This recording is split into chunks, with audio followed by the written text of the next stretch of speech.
Si Congressman Paulo Duterte, mga kababayan, ay muli na namang bumanat sa administrasyon. Sinabihan po niya na bangag ang administrasyong ito, sabi ni Paulo Duterte.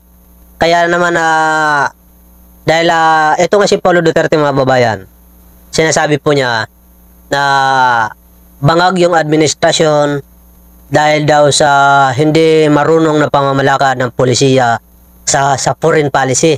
Tungkol nga po, mga kababayan, sa banat ng Administrasyon Marcos doon sa Kuala Lumpur, Malaysia, nung pumunta po itong Pangulo natin sa ASEAN Summit. Diba? Dalawang beses binanatan po ng ating Pangulo ang China. Akalain mo, narito si Paulo Duterte sa Pilipinas at isa po siyang congressman. Pero nagre-react po siya. Bangag daw. Hindi raw marunong ang administrasyon sa foreign policy, mga kababayan. Kaya siyempre, bilang Yosek, bilang PCO, Yosek ng PCO, agad po itong mga babayan bumalik. Binalikan po ito si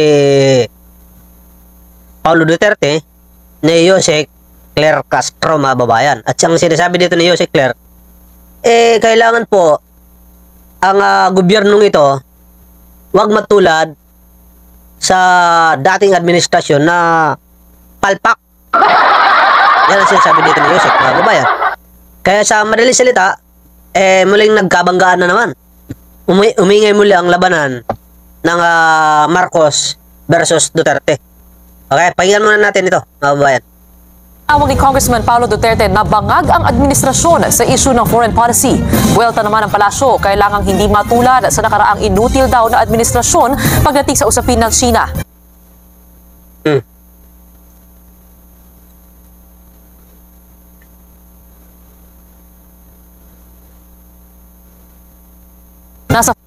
Tama yan, mga kababayan. Tama ang sinasabi dito ni Yosek Claire Castro. Kailangan hindi matulad ng dating inutil na administrasyon na pinalitan ni Pangulong Bongbong Marcos. Inutil pala. Bakit naman natin gagayahin? Inutil. Diba?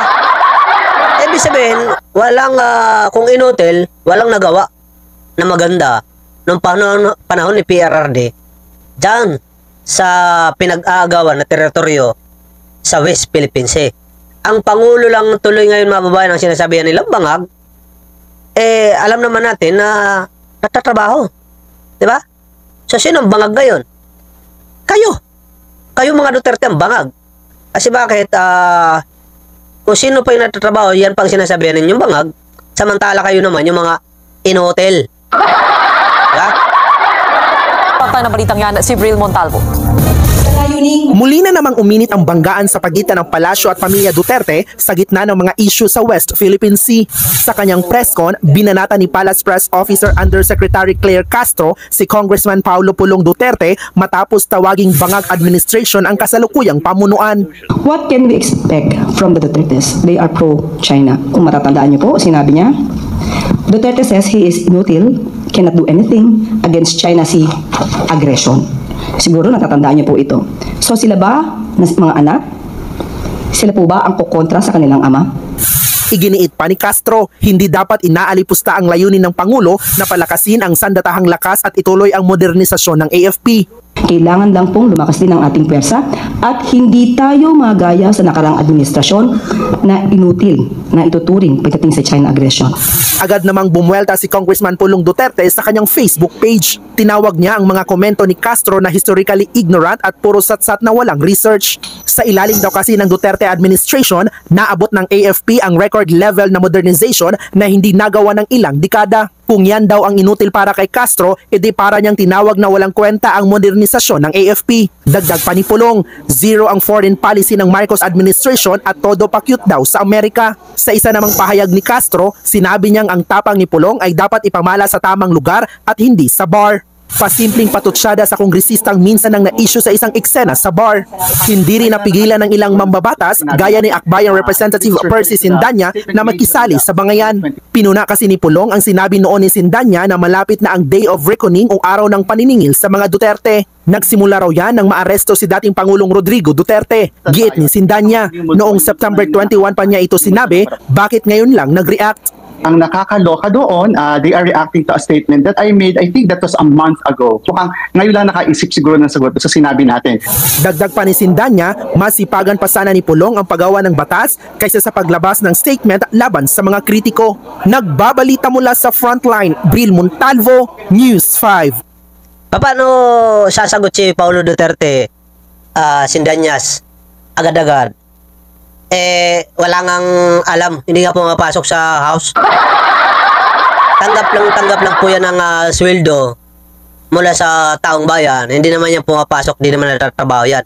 Galing na nga yan mismo sa bibig ni Sandro Marcos na itong si Paulo Duterte ay hindi naman pumapasok, kaya hindi niya nakikita ang mga nangyayari sa loob ng house. Diba? Kaya hindi niya talaga agad masasagot yan. Okay, balik tayo dito sa sinasabi ni Paulo Duterte na bangag. Alam niyo po, sa totoo lang mga babayan, kung ang pag-uusapan po ay pagtatrabaho, wala pong katulad ang ginawa ni Pangulong Bongbong Marcos. Sa totoo lang. Oo nga, nadagdagan ang sweldo, dinoble ang sweldo ng mga kasundaluhan, at nakatulong yan. Nakatulong yan ng malaki nung panahon ni Digong. Pero pwede na ba natin na sabihin na sapat yun? Hindi. Kasi hindi naman na sweldo lang pinag-uusapan dito.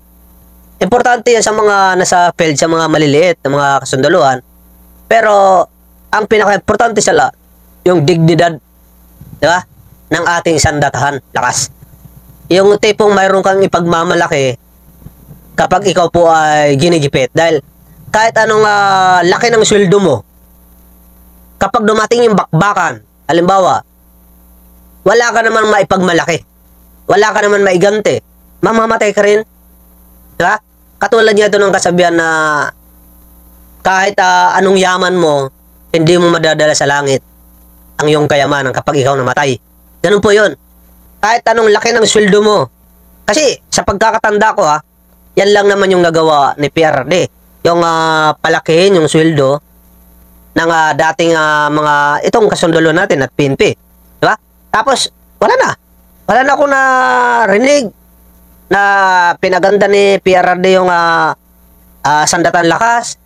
Binigyan niya ng maraming kagamitan, pandigma, helicopter, kung ano. Pero dito kay Pangulong Bongbong Marcos, napakarami. Diba? Barko, dumating. Kitang-kita naman sa video mga babayan. May pagawaan po tayo ng mga armas dahil din kay Pangulong Marcos. Diba? Helicopter, mga pang-rescue sa mga kalamidad, dumating po. Diba? Jet fighter, 12, dumating din po sa panahon ni Pangulong Bongbong Marcos. Kaya wala po talaga binatbat si PRD nung sa kasalukuyang administrasyon na si Marcos. Kaya kung sino yung bangag, wala pong iba kundi si Pulong Duterte. Tama po, kayo pong bangag. Tamang sinasabi ni Yossi Castro na magaling ka lang sa pagpunta-punta sa bar at pananakot, diba? Ng mga maliliit na mga kababayan. Kunyari, sasaksakin mo, kunyari lang naman. Diba?